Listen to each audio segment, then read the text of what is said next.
কেমন আছো? আমি ভালো আছি। তুমি কেমন আছো? হ্যাঁ, আমি ভালো আছি। মানে অনেক ভালো আছি। ইনফ্যাক্ট মানে ভালো না থাকার তো কোনো কারণ নেই, তাই না? হ্যাঁ, তাই তো। এই ভালো থাকার জন্য তো এত কিছু। সেটাই মনে করো একদম মুক্ত পাখির মতো কোনো চাপ নাই। মানে লজিকের শিকল থেকে মুক্ত হওয়াটা ফিলিংসটা কি জানো? মানে অনেকটা খোলা আকাশে স্কাই ডাইভ করার মতো হেভি।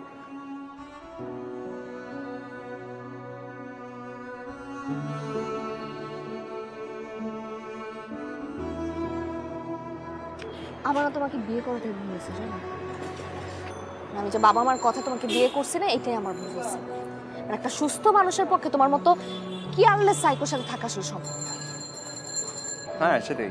মানে তোমার লজিক দিয়ে যদি তুমি চিন্তা করো তাহলে হয়তো তুমি ঠিক, কিন্তু তুমি যদি আমার মন দিয়ে চিন্তা করো তাহলে তুমি ভুল। তোমার সাথে কথা বলাটাই ভুল। তুমি একটা অনুভূতিহীন মানুষ। আচ্ছা এই মানে বসো একটু, মানে কাজের কথাই তো শেষ হয়নি। তোমার সাথে এরপর যদি আমি বসি তাহলে আমার ডিভোর্স লয়ারের সাথে নিয়ে তারপর বসবো, এর আগে না।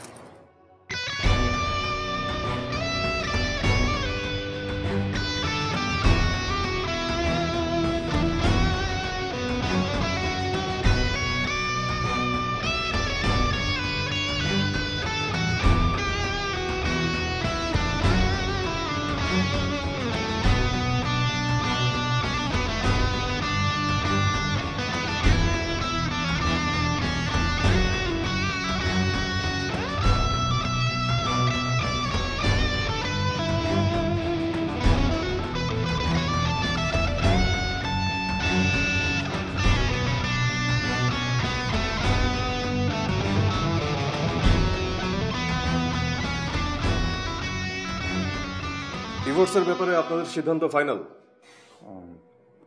জি। ঠিক আছে, তাহলে শুরু করা যাক। আমি কিছু প্রশ্ন করব যা ডিভোর্সের জন্য স্ট্রং লজিক ক্রিয়েট করবে।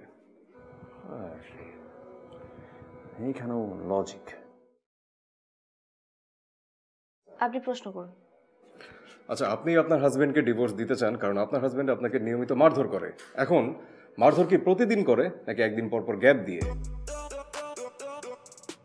আমি কি আপনাকে বলেছি ও আমাকে মারধর করে? আপনি কি সব কথা বলছেন? আচ্ছা, নিশ্চয়ই আপনার হাজবেন্ডের অফিসের কোনো মেয়ে কলিগের সাথে ফষ্টি নষ্টি আছে? জি না, আমার হাজবেন্ডের ক্যারেক্টার এরকম না।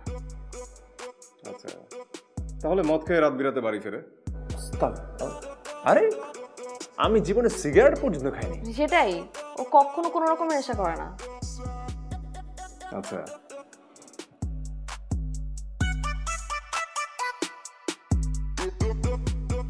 তাহলে তো একটাই কারণ বাকি থাকলো, আপনার হাজবেন্ড শারীরিকভাবে দুর্বল।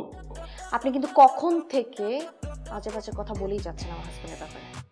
আমি আপনাকে ওয়ার্ন করছি, আর একটা বাজে কথা বলবেন না। আপনি আপনার হাজবেন্ডকে ডিভোর্স দিতে চাচ্ছেন, এই জন্য তো একটা স্ট্রং লজিক লাগবে। আচ্ছা, আপনাকে প্রশ্ন করি, আপনি আপনার স্ত্রীকে ডিভোর্স দিতে চান কারণ আপনার স্ত্রী আপনার প্রতি তার দায়িত্বগুলো পালন করছে না? না না, ও কখনো দায়িত্বের প্রতি অবহেলা করেনি। আচ্ছা, তাহলে আমি 100% নিশ্চিত যে আপনার স্ত্রী সন্তান জন্মদানে অক্ষম। আরে না, এরকম কোনো বিষয় না। মানে আমরা তো কখনো সন্তান নেয়ার ব্যাপারে চিন্তাও করি নাই। ঠিক আছে, তাহলে আমি লিখে দিই যে আপনার ওয়াইফ মানুষ ওই যে করে না পরকীয়া, মানে আপনি যখন অফিসে থাকেন তখন আপনার ওয়াইফ আপনার অ্যাবসেন্সে তার বয়ফ্রেন্ডকে ডেকে বাসায় জলসা বসায়। মানে এক কথায় আপনার ওয়াইফ চরিত্র। একদম চুপ। আমার ওয়াইফের ব্যাপারে যদি উল্টাপাল্টা আরেকটা কথা বলছ না তাহলে একদম গলা ঝুঁকে তোকে আমি এখানে শেষ করে দেব। আমি বাদ দাও, চলো এখান থেকে চলো। আরে রেগে মেগে কই যাচ্ছেন আপনারা? আপনাদের ডিভোর্সের কাজটা এখনো শেষ হয়নি। দিব না আমি ডিভোর্স। আমি সারা জীবন এই পাগলটার সাথে থাকবো, কারণ আমি জানি এই পাগলটা আমার জন্য সবকিছু করতে পারে।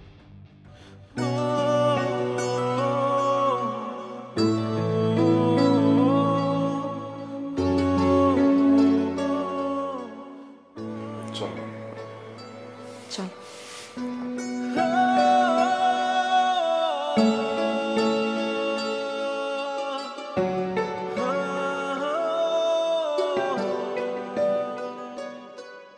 ডিভোর্স লয়ারকে মাঝে মধ্যে রিলেশনশিপ রিপেয়ারিং লয়ারও হতে হয়।